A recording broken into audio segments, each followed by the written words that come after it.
Hello teachers, learners, and parents. Sir Jeff po, at your service. Alam nyo ba na meron tayong website na tinatawag na DepEd Commons? Ang DepEd Commons ay binuo upang gawing accessible ang pagtuturo at pag-aaral dito sa ating bansa gamit lamang ang inyong mga smart devices gaya ng cellphones, tablets, at computers. Dito ay maaari nating ma-access ang iba't ibang learning materials mula sa Department of Education. Meron itong mga interactive materials, electronic self-learning modules, at instructional video lessons mula sa DepEd TV na tiyak na makatutulong sa pag-aaral ng mga mag-aaral galing ka man sa public o private school. Walang problema dahil welcome ang lahat dito. Para ito sa mga guro, magulang at mga mag-aaral mula sa kinder hanggang grade 12, alternative learning system o ALS, at pati na rin ang special education. At huwag kang mag-alala dahil kahit walang load ay maaari mong ma-access ang mga learning materials. Tama! Libre ito. Ang kailangan mo lamang gawin ay i-on ang iyong data at buksan lamang ang iyong browser at i-type ang commons.deped.gov.ph. Alam na ba ng iyong mga kasamahang guro o mag-aral ang tungkol sa DepEd Commons? I-share mo na ang video na ito upang matuto rin sila kung paano gagamitin ang DepEd Commons sa mabilis at napakadaling paraan. Muli, ito po si Sir Jeff at kita-kits po tayo sa DepEd Commons. Paalam!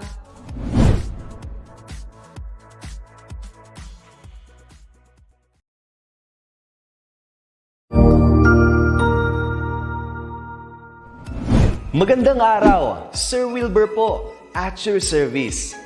Narito ang ETULay upang gabayan ka sa inyong pag-aaral upang lubos na maunawaan ang iba't ibang paksa o subject. Ang ETULay ay isang free online tutorial class na pinangungunahan ng ICT's Educational Technology Unit sa pamumuno ni Undersecretary Elaine Del B. Pascua. Ang programang ito ay hindi lamang para sa mga bata, kundi ito rin ay magsisilbing gabay sa mga magulang at mga guro kung paano nila ituturo o gagabayan sa bawat asignatura ang kanilang mga anak o mga estudyante. Sa kasalukuyan, ang self-learning module mula sa rehiyon ng Calabarzon at kilala sa tawag na pivot ang ginagamit sa ating ETULay online class. Kaya ano pang hinihintay ninyo? Ihanda na ang inyong mga ballpen o lapis, papel o kwaderno at samahan kaming itulay ang pagkatuto para sa bawat batang Pilipino. Sama-sama tayong magtutulungan para malampasan ang mga hamon sa panahong ito.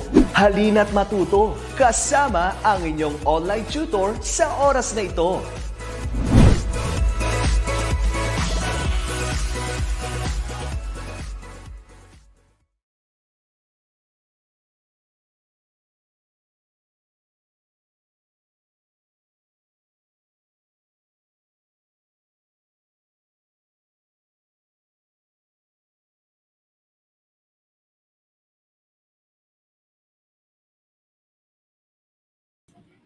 Good afternoon po, Sir Ronald. Nakabute po. Thank you po.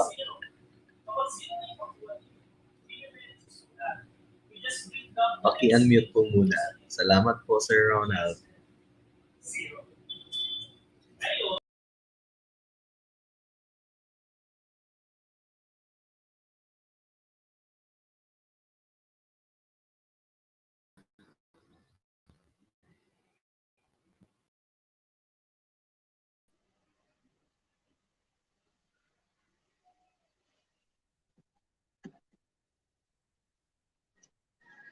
Ayan, okay na po.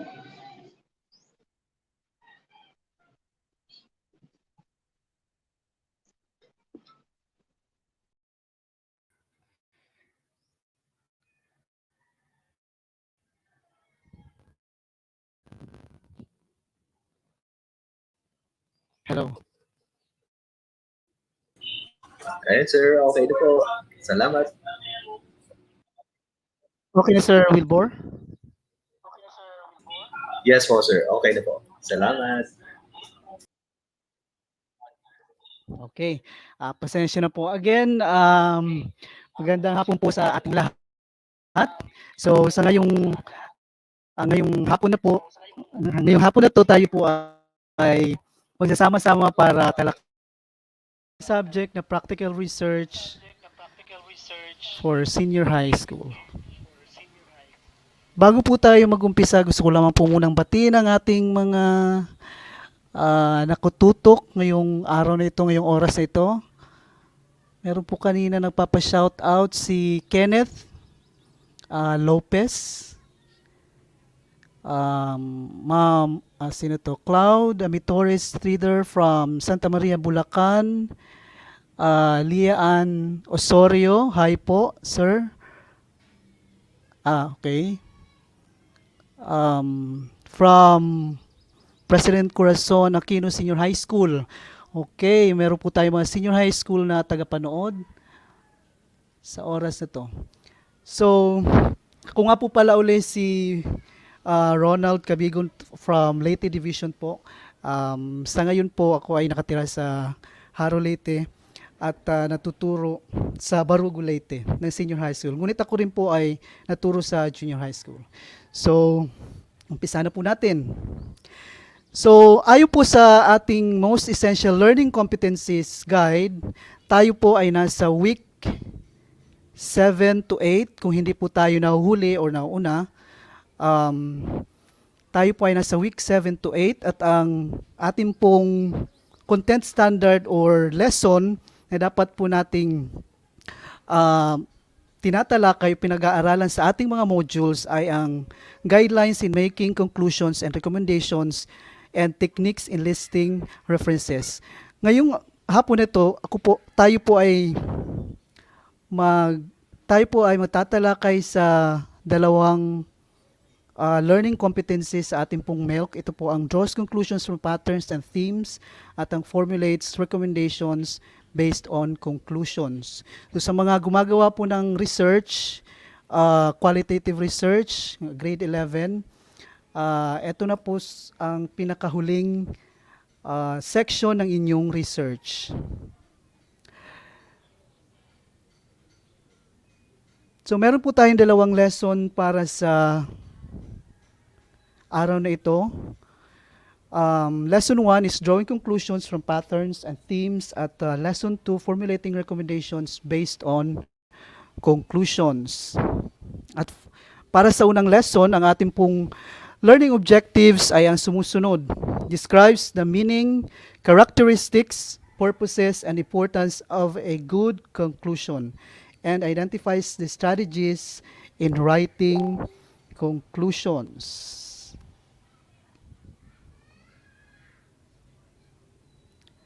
Okay. Bago po tayo magsimula sa ating lesson 1, balakin po muna natin ang unang module or ang unang lesson. Noong nakaraang linggo, kung natatandaan niyo po, ang lesson po noong nakaraang linggo ay tungkol sa methods of data collection in a qualitative research. So meron po tayo ditong isang munting quiz kung saan inyo lamang pong buuin ang graphic organizer na nasa screen ninyo. Meron lamang po tayong 4 na circles na kailangan punan ng answers. Ngayon, para mas madali pong sagutan, meron po akong mga ibibigay na descriptions or definitions. Sige, tingnan natin kung sino makakasagot sa unang katanungan.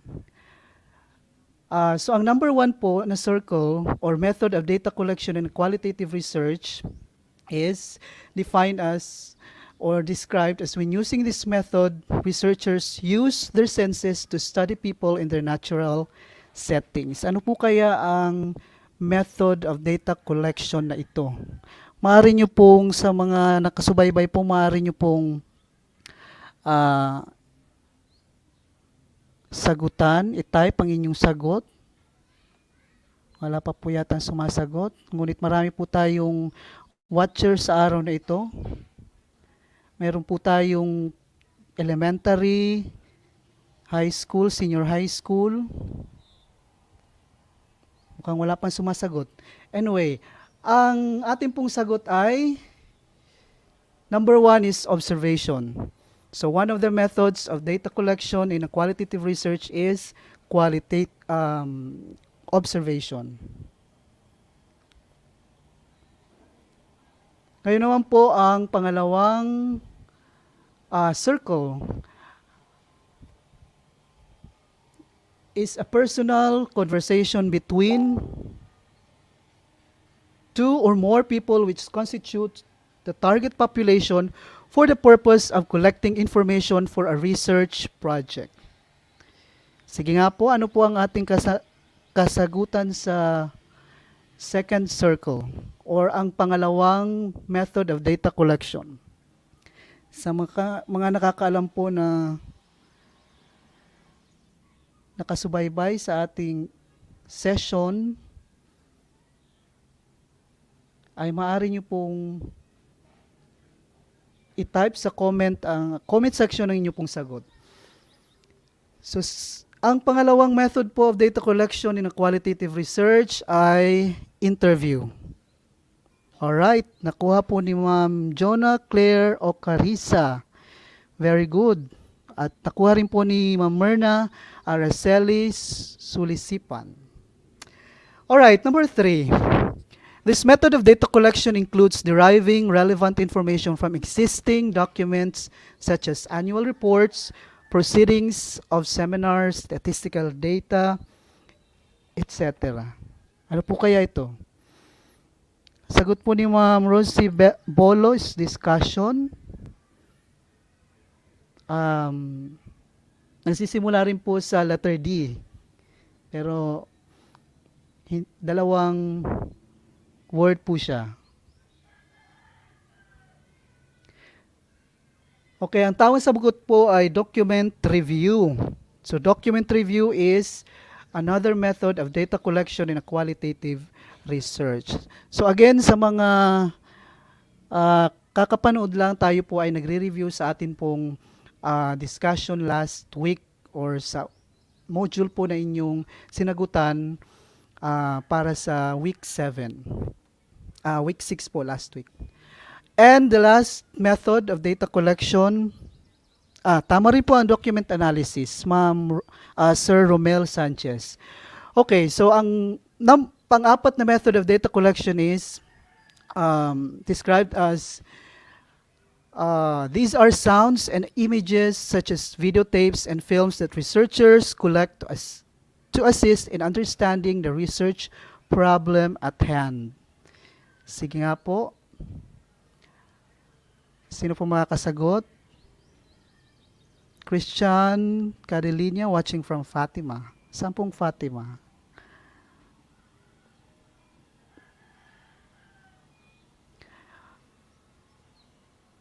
Alright. Ang pang-apat pong method of data collection is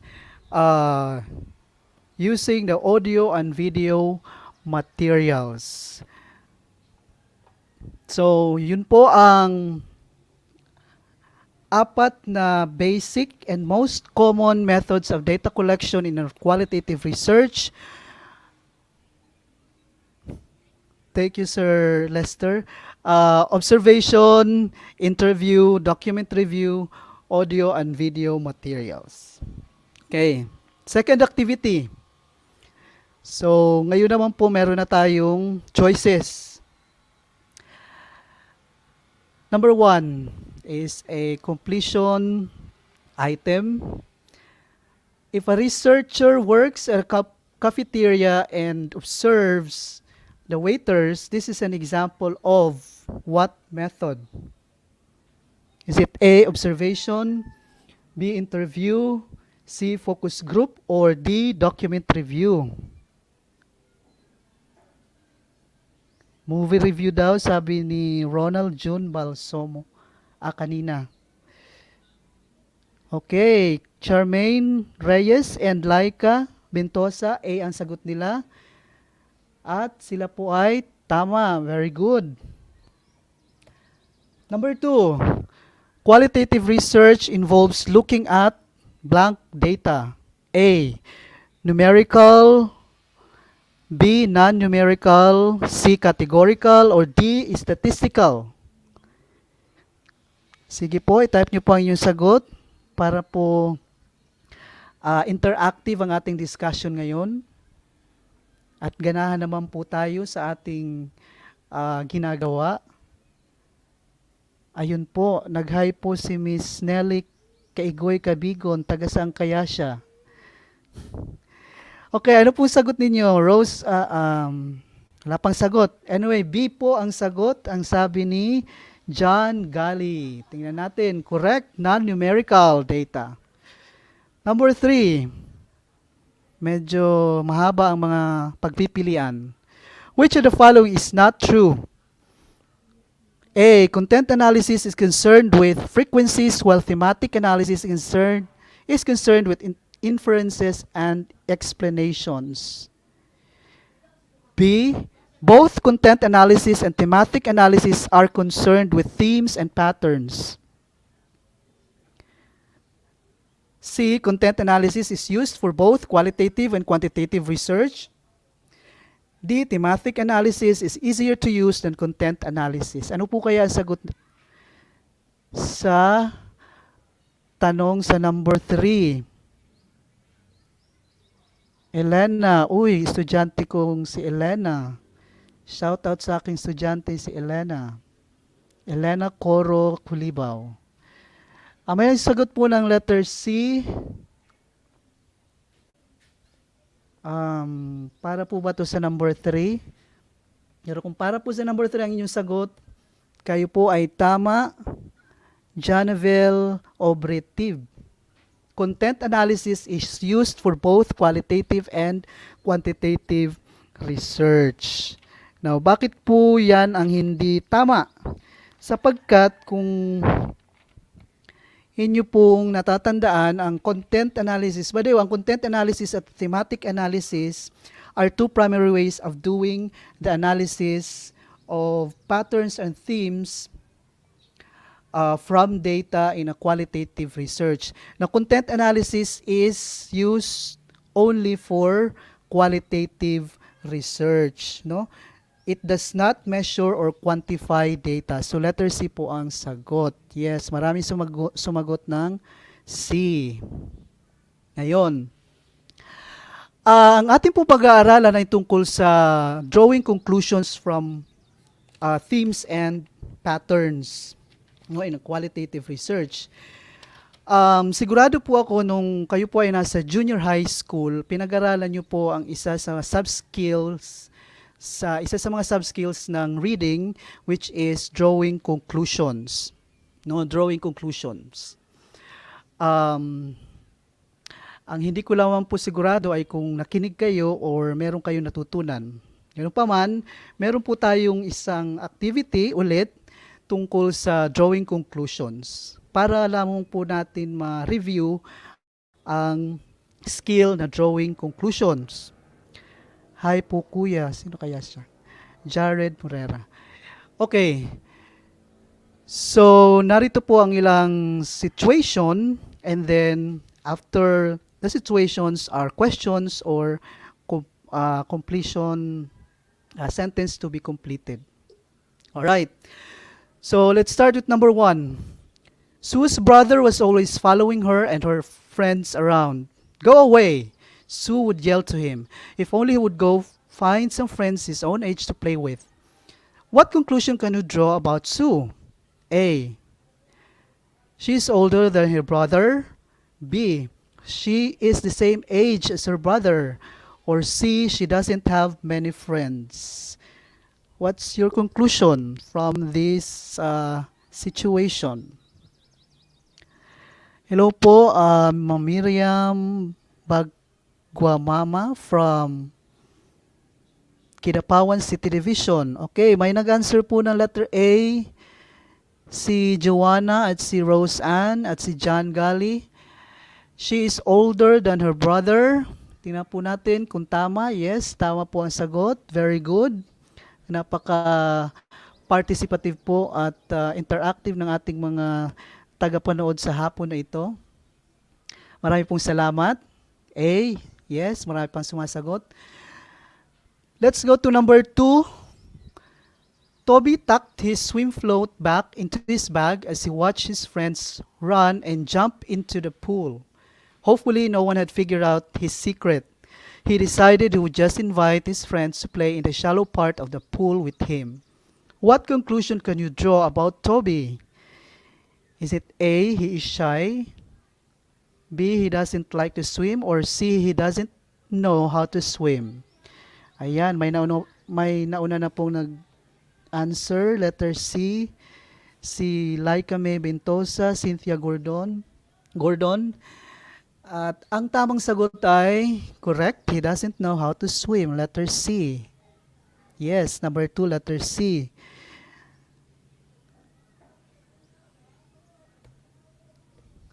Next, number 3. I am so excited. I have on my new dress and dancing shoes that make a fun noise each time I take a step. Today is going to be a great day. I just hope I don't mess up.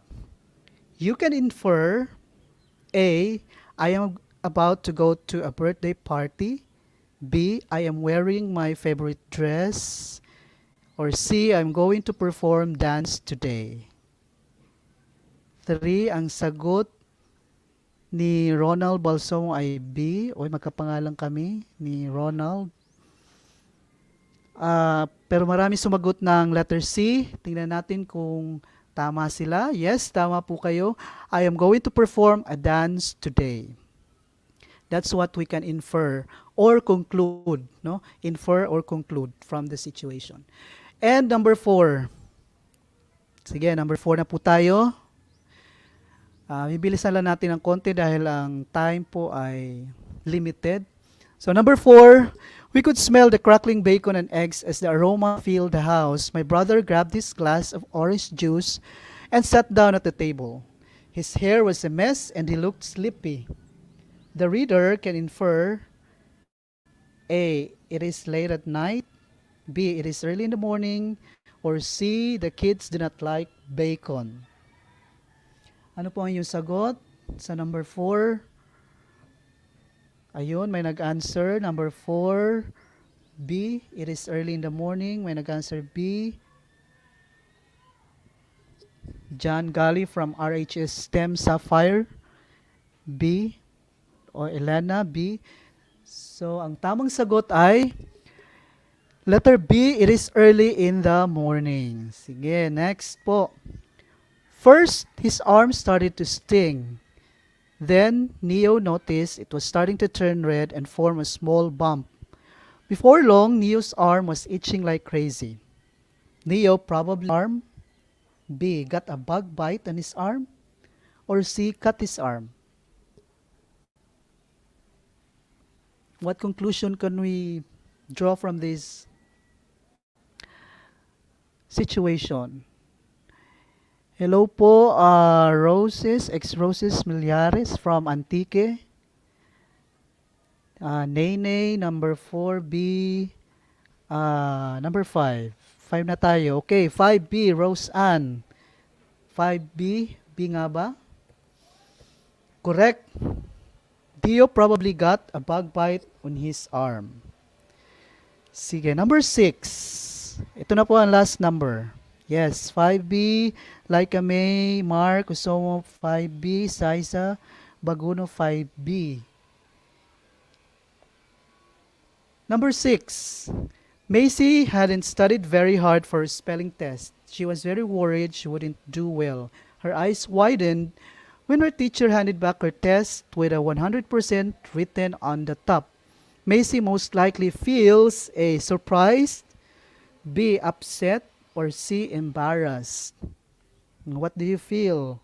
Or kung kayo si Macy, what will you feel? What would you feel if you get 100% even without, preparing for a test?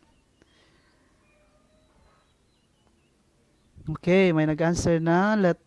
6A, ayon kay Charmaine Reyes. A, Joanna Ocarisa. A, Elena Kulibaw. A, Gordon Sok. Karamihan po or lahat po ang sagot ay A. At kayo po ay tama. Yay! Very good. Ang galing. So, na-master ninyo ang skill na drawing conclusion sa inyong elementary at junior high school. Based po sa inyong mga sagot. At for more interactive activities on drawing conclusions, you can go to quizzes.com, no? https quizzes.com. Nasa screen po, you can take a screenshot, no? Or if you have pen and paper, you can write down the website. Kinuha ko po yung mga pinigay ko sa yung activities kanina lang sa website na ito. Okay.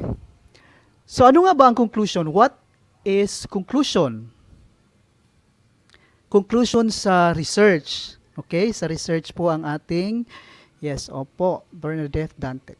Ano nga ba ang conclusion? Conclusion in a research report is a section where the researcher finds a chance of leaving a lasting impression. No? You leave a lasting impression. Kasi nga, ito yung section ng research na pinakalas. Although hindi talaga yung pinakalas kasi meron pa kayong references. No? Pero sa body of your research, conclusion is where you have the chance as a researcher to leave a lasting impression to your readers. Okay? Kumbaga, kung i-compare niyo ang conclusion sa introduction, introduction you give, the reader can get his or her first impression. Now, in the conclusion, you can leave a lasting impression, whether it's, still a good impression or not a good impression. Next, it usually includes a comprehensive summary of the findings. Take note po ha, comprehensive summary. So alam na po natin ang summary ay pinaikling version ng isang napakahabang article or written work, no? So ang conclusion ay isa pong summary, no? Pero hindi lamang po siya summary, comprehensive summary siya ng findings ng inyong research. Ano pa? So sa conclusion, the key points are highlighted briefly based on the analysis or results of the study. So parang related to kanina sa definition na comprehensive summary of the findings. So the key points are highlighted briefly based on the analysis or results of the study. Also, important implications applied to practice are specifically noted. Ibig sabihin, implications, kung ano po ang significance or kahalagahan ng inyong research or pananaliksik, no, sa Filipino sa buhay ng ibang tao, lalo na ng mga readers ng inyong research. So yun po ang ilan lamang sa mga definitions. And by the way, ang aking pong reference na ginamit dito ay ang libro ni Nina Prieto, Naval at Carey, Practical Research 1 na libro. At pumunta naman po tayo sa characteristics ng conclusions. Kasi ito po ang ating objective ngayong araw na ito. Malaman natin hindi lang ang definition. We will also be aware or familiar of the characteristics of conclusion. So one of the characteristics of conclusion is that conclusions are inferences, deductions, abstractions, implications, general statements, and or generalizations based upon findings. So parang related po itong characteristic na to. Related talaga siya dun sa definition kanina na binigay natin. So inferences, that's why kanina sa ating exercise sa drawing conclusions, what can you infer? So dahil ang inferring is also drawing conclusions. So you can also deduce in your conclusions. You can draw abstractions and of course give implications and a general statement or generalizations about your findings. Ano pa? Conclusions should appropriately answer the specific questions raised at the beginning of the investigation in the order they are given under the statement of the problem. Diba, one of the important parts at the initial stage of writing a research report is writing your statement of the problem. At pag sinabing statement of the problem, you give specific questions that you want to study or investigate in your research. Tama po ba? Mukhang wala na tayong nag-comment. Sige lang po. Now, sa conclusions, kailangan yung mga questions na binigay nyo sa statement of the problem, dapat mabigyan nyo ng kasagutan. And kung natatanong kayo paano nyo sasagot, paano nyo isusulat, ayon po dito sa ating characteristic ng conclusion, susulat nyo po yung katanungan ayon sa kung paano ang pagkakasunod-sunod ng mga questions. So, question number 1, yung pangunahin yung isulat ang sagot sa conclusion, and so on, no? Next. Okay, thank you, Roseanne. Still watching. Conclusion should point out what were factually learned from the inquiry. Take note, keyword factually learned, facts, from the word or root word facts. Sorry po. From the root word facts, no? So kung ano lamang po yung facts na gather nyo sa inyong research, yun lamang po ang inyong bibigyan ng pansin, ipo-point out sa inyong conclusion. Okay? Hindi na po kayo mag-a-add ng iba pang impormasyon na walang kinalaman sa inyong research. Kasi ang iba, minsan, ibang estudyante, no? Lalo na yung mga beginners, grade 11. I've experienced this actually being a research teacher last school year sa grade 11, no? Ang kalimitang mali po sa mga estudyante ay dinadagdagan po nila ng kanilang sariling opinion, which is hindi po siya tama, no? Kung ano lang po yung facts na nakuha ninyo sa inyong data, sa inyong findings, yun lamang po ang inyong ipo-point out. Now, kung magdagdag kayo ng opinion, siguro yung opinion na based doon sa facts lang. Okay? Pero, as much as possible, avoid injecting your opinion. Okay, next. Conclusions should be formulated concisely, that is, brief and short. So, meaning po ng concisely or concise, brief and short. Yet, they convey all the necessary information resulting from the investigation. So, concise, brief and short, pero naglalaman ng lahat ng importanteng impormasyon, no, mula sa inyong investigation. Okay?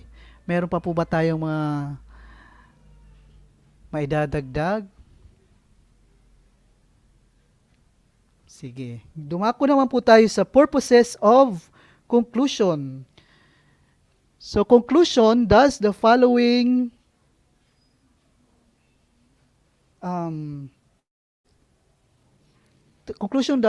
One, it stresses the importance of the thesis statement.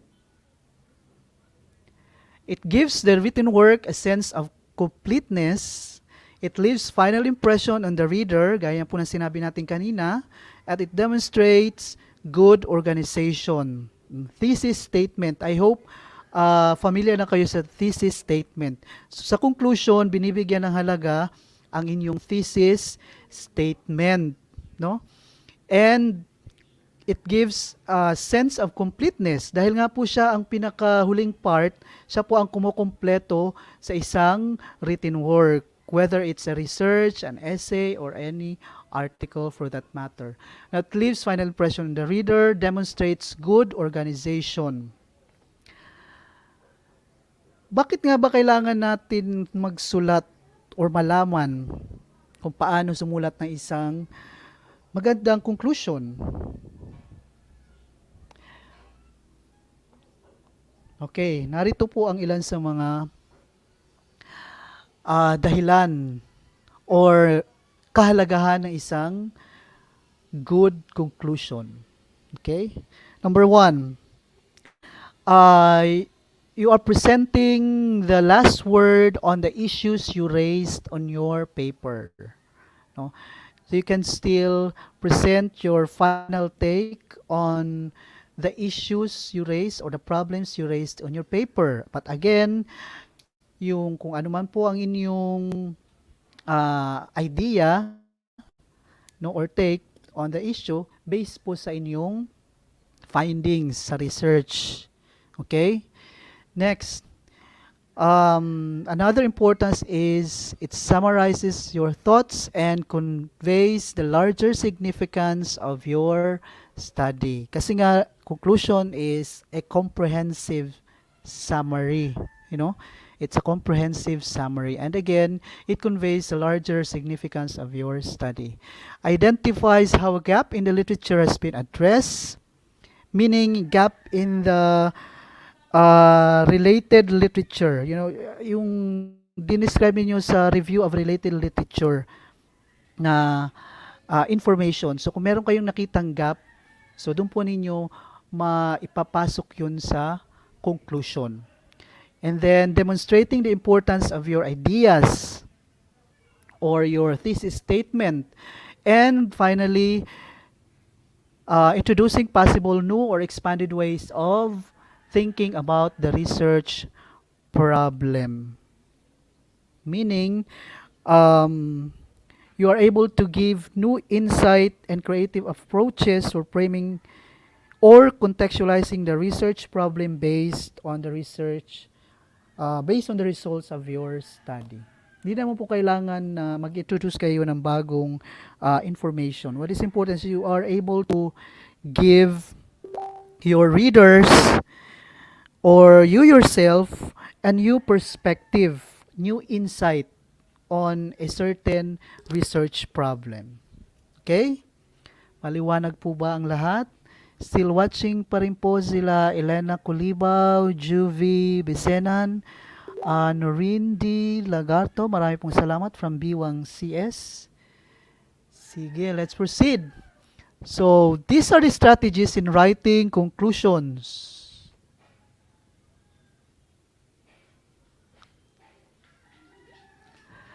Strategies meaning tips. Kung baga you are still in a parang you're still in hindi nyo pa alam kung paano magsulat, no, ng isang magandang conclusion.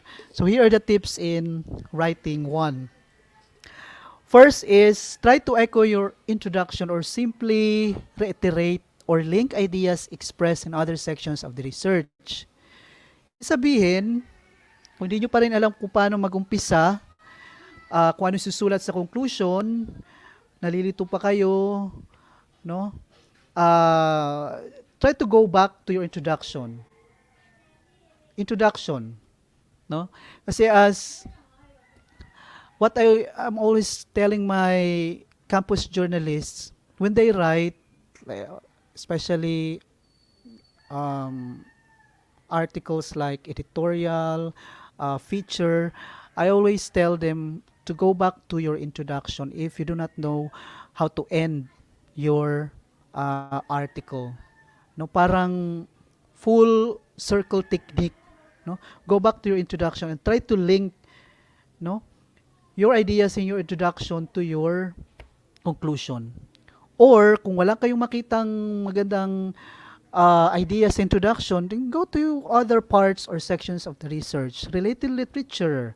Go back to your, again, gaya na nga sinabi kanina, your questions, your specific questions, your statement of the problem, na sagot ba yung mga questions dun sa statement of the problem, no? So, yun po yung ilan lamang sa pwede ninyong ma-include, maisulat sa inyong conclusion. Or you can also challenge your reader by directing or showing how your readers or how they can apply the study in their own lives. Siyempre, ang research ay ginagawa natin para sa ating target readers or audience, no? That's why we choose our particular respondents, no? Try to show to your readers that this study, this research, is important to you, has significance to your lives. No, implication, yung tinatawag na implications. So ano ang implications nito sa individuals, sa groups, sa community, sa school, no, hindi lang sa inyo. So yun pwede niyo rin po yung isama sa inyong conclusion. What else? Try to look to the future. Anong ibig sabihin nito? Emphasize the importance of your paper or redirect the reader's thought process in looking things more globally.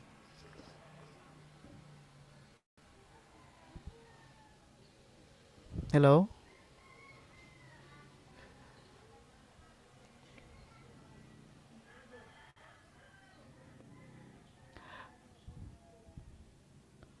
And then posing questions where the readers can gain a new perspective on the topic, or you may also bring your main ideas together to create a new meaning. Try to ask your readers, which can give them a new perspective on the topic, a new perspective or new insight about the issue in your research.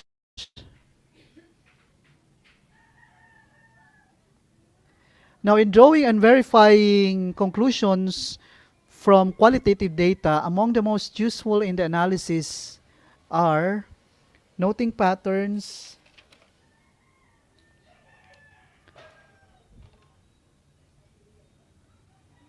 making contrasts and comparisons, clustering, and counting.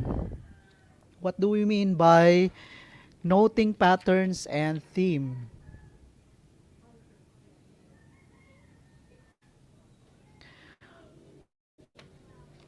Noting patterns and theme means that there are recurring themes in your research which you can put together into many separate pieces of data. Parang nawala ako sa... Meron pa ba akong connection?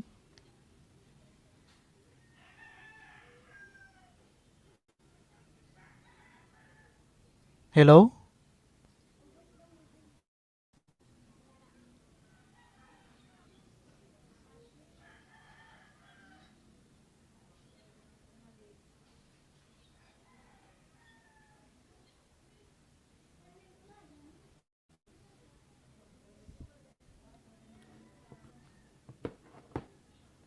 Hello?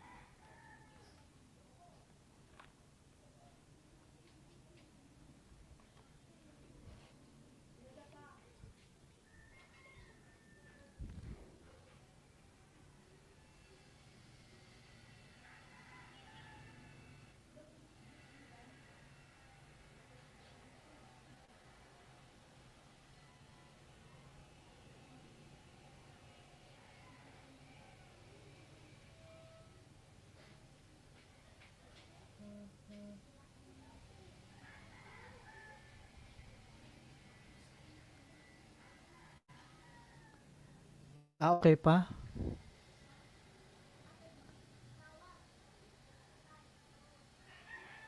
Wala na kasi dito sa ano ko. Nawala sa...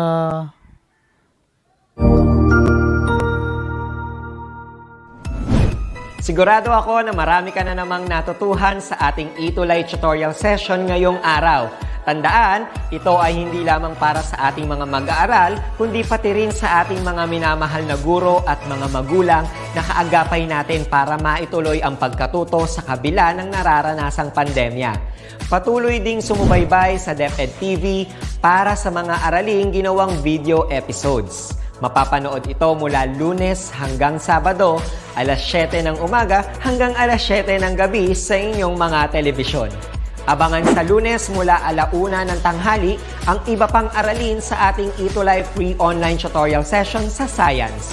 I-like and subscribe at manatiling nakasubaybay sa ating ETULay tutorial session sa DepEd Edtech Unit FB page at Educational Technology Unit channel sa YouTube at sa DepEd Tayo at DepEd Philippines social media accounts. Paalam!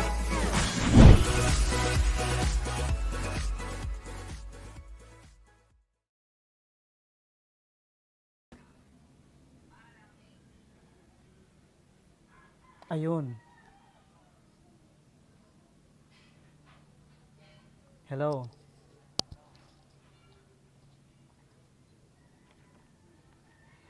Okay, so pasensya na po sa konting panandaliang technical problem. Medyo nawala po tayo. Ewan ko kung epekto to ng paparating na bagyo. Medyo mahangin po kasi at nasa labas ang aking wifi. Pero maraming salamat at nakabalik po tayo sa ating session. Anyway, malapit na po tayong matapos. So, again, in drawing and verifying conclusions from qualitative data, among the most useful in the analysis are noting patterns and themes, making contrast and comparisons, clustering, and counting. Okay? Noting patterns and theme, meaning the data may be grouped according to the theme. It may, however, happen that evidence may be applicable to one or more themes. So, pag kakuha ninyo ng data, tingnan ninyo kung meron bang patterns and themes na pwede ninyong igrupo, no? Na pwede ninyong igrupo into a certain group or category. Then making contrast and comparisons. You can compare and contrast, or you can actually compare and contrast the data, no? Comparison is a classic way of testing a conclusion. So the responses from your participants can be contrasted and compared for you to get your findings or conclusions. Clustering. Clustering means the grouping of data, then conceptualizing information that has similar patterns or characteristics. And finally, counting, meaning you count the number of frequencies of a certain response from your research participants, no? Because sometimes when a certain what's this item in, let's say, in an interview, you found out that this particular question has answers that are similar. No, there are similar answers to these particular questions. Then that can be also one of analyzing your qualitative data to be able to draw and verify your conclusions.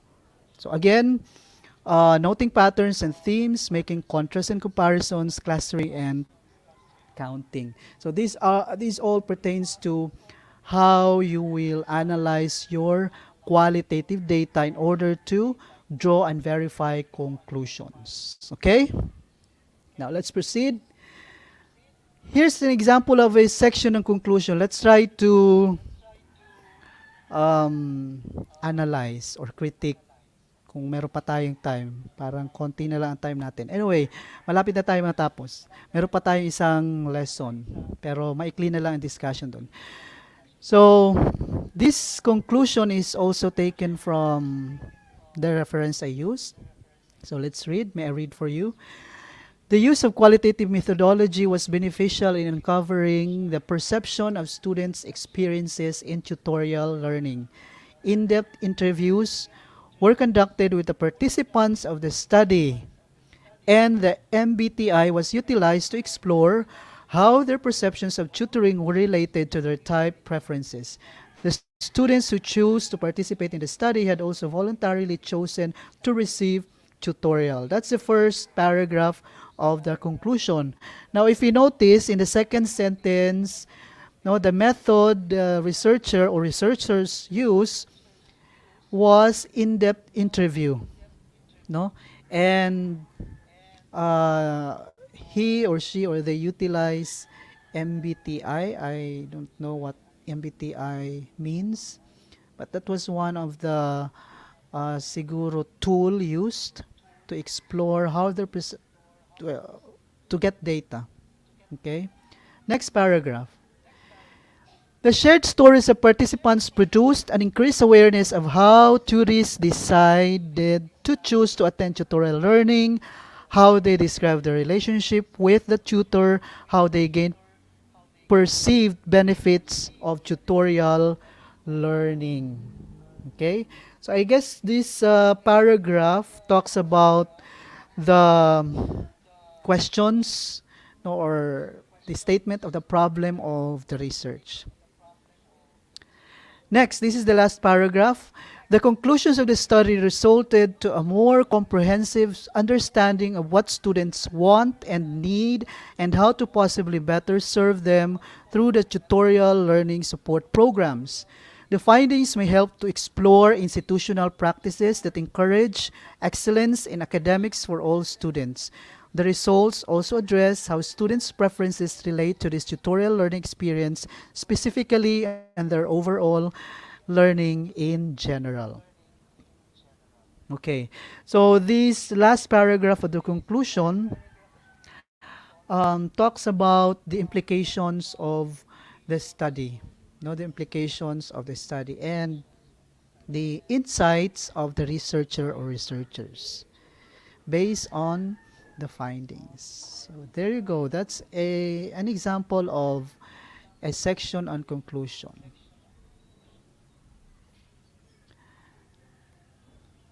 All right. So let's proceed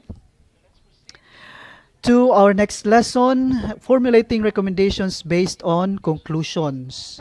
So tapos na tayo sa conclusion, we will now formulate our recommendations, no, based on conclusion. So for our learning objectives in this lesson, the learner describes the meaning and characteristics of a credible recommendation and identifies the guidelines in writing recommendations. So again, definition muna tayo ng recommendation. It is a section in a research paper that presents and discusses how it supports findings and conclusions. And it states what should be done, the steps for its implementation, and the resources needed.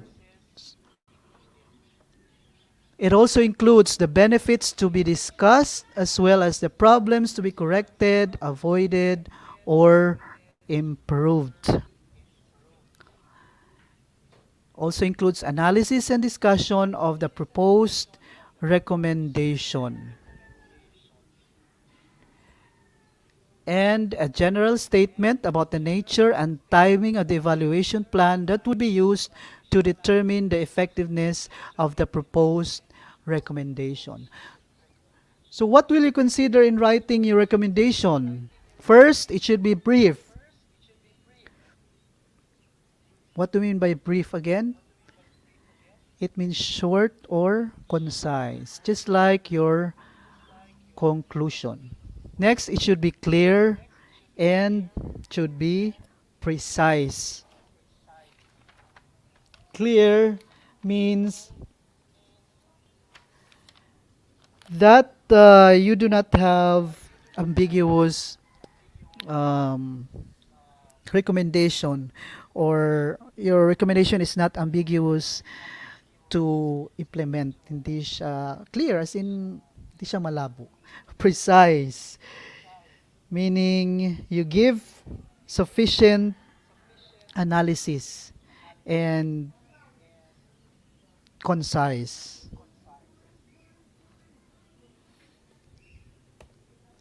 Now, here are the guidelines in writing your recommendation. Just remember the 4 adjectives. First, it should be logical, or your recommendation must be logical. And how do you achieve how do you achieve this? By making sure that your recommendation flows sensibly from the conclusions. Meaning, merong connection, merong relationship ang conclusion and ang recommendation. So there is smooth flow of ideas from your conclusion to the recommendation. It must be relevant, which is achieved when it meets the purpose and the scope as stated in the introduction. No?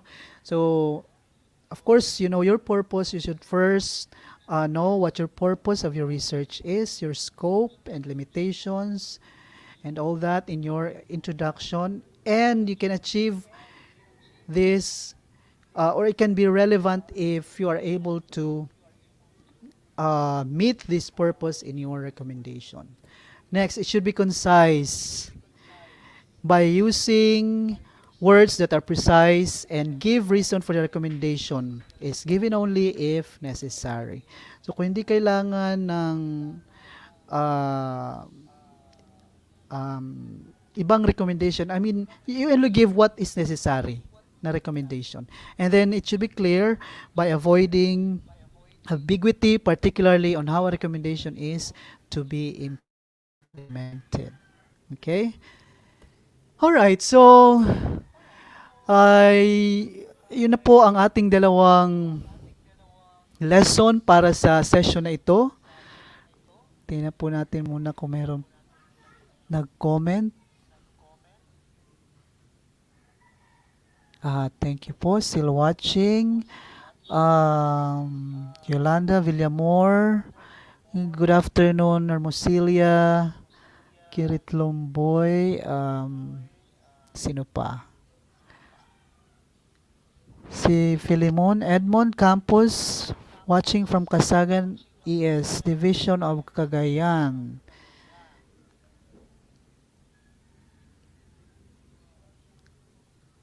Hindi ko po nasundan kanina ang inyong mga comments. Medyo nawala po tayo. Anyway, what have you learned from this lesson? You can answer that by answering these questions. What functions do conclusions have in a research paper? And how should recommendations be written?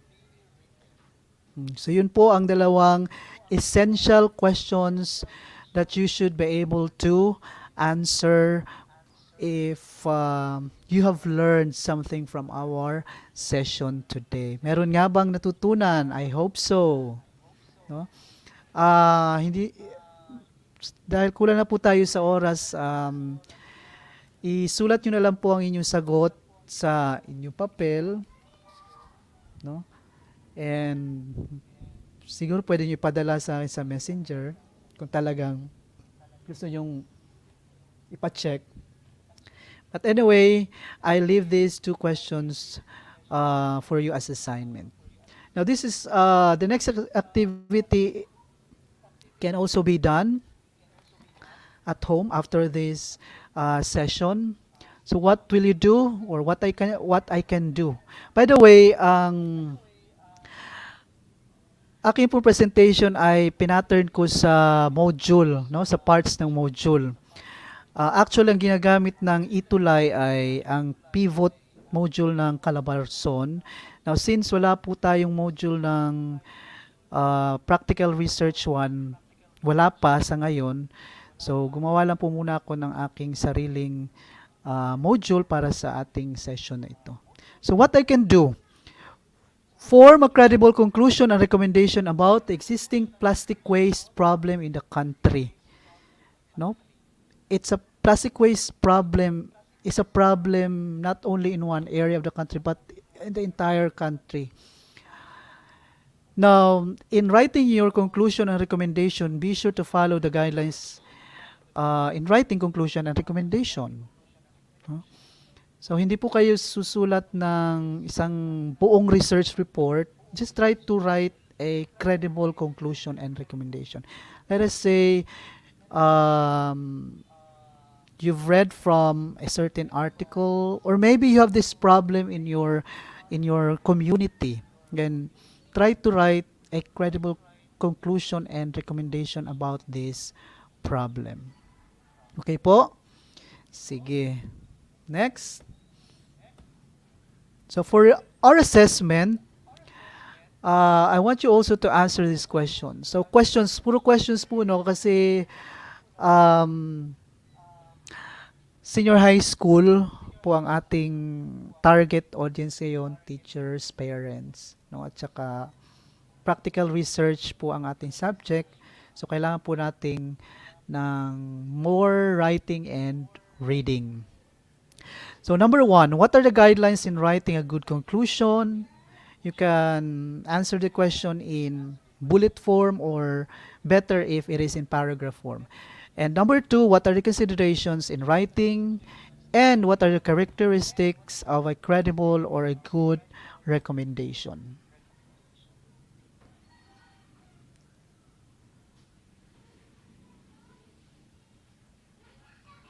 Watching from Pasay National High School, Pasay City.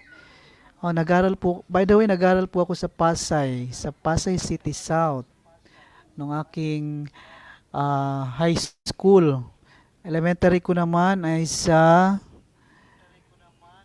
Vabes, Villamor Airways Elementary School. So, let's proceed po sa last activity or last part ng ating um, tutorial session.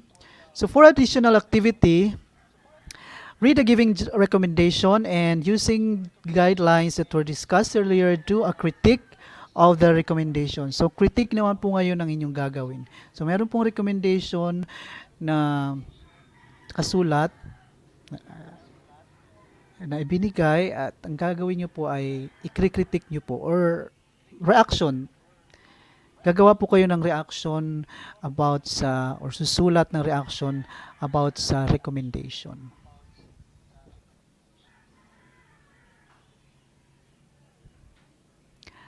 And narito po ang rubric na pagbabatayan ng inyong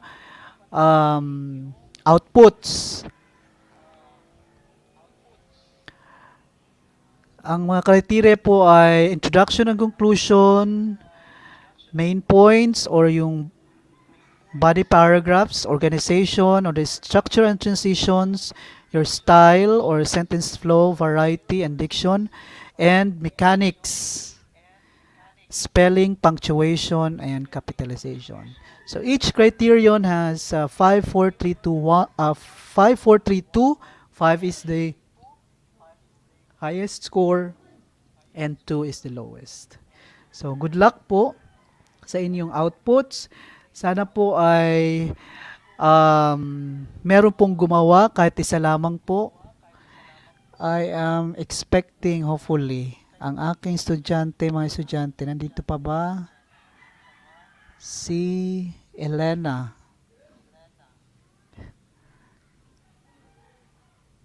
Sige po. So before I end, let me just share with you this infographic. Infographic ba to? Or, I do not know, quote card from DOST PCHRD. Bakit joable ang researcher? Nakinig mga researchers, student researchers. Bakit joable ang researcher? Ang researcher na di-disseminate ng information. Hindi nagsisikreto at nagtatago. Hindi siya takot sa definition of terms. Umpisa pa lang, alam mo na kung ano ka sa kanya at kung ano kayo. So, merong label. Ang researcher honest sa information, hindi magpa-fabricate at magsisinungaling. Magaling siya sa time management.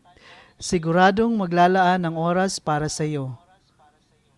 Marunong siyang humawak ng pera kung may pera. Paano kung wala? Magaling mag-budget at mag-manage ng funding. Hindi siya nagja-jump into conclusions. Lahat vini-verify at may valid basis. Researchers pay attention to details. Hindi siya makakalimot ng mga little things, anniversaries, birthdays. A researcher is always curious. Mag-e-effort siyang alamin lahat ng tungkol sa iyo. Parang stalker lang. Problem solver ang researchers. Pag nag-aaway kayo, maghahanap siya ng paraan at na maging okay kayo. Yun ang pinakamagandang dahilan bakit joable ang researcher. At ang pinaka sa lahat, bakit joable ang researcher, research nga, i-defend niya, ikaw pa kaya?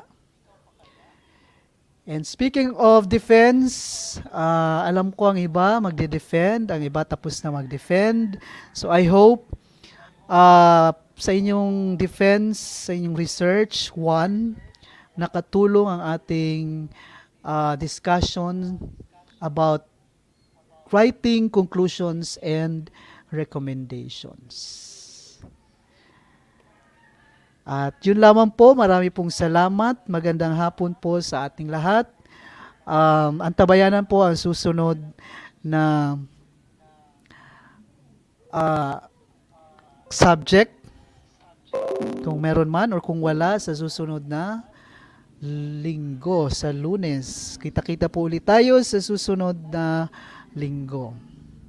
Ito pong muli ang inyong tutor sa araw na ito, Ronald Cabigo, nasasabing salamat, daghang salamat, damo nga salamat, thank you, maraming salamat, and maupay nga kulop, maayong hapon, magandang hapon, and good afternoon.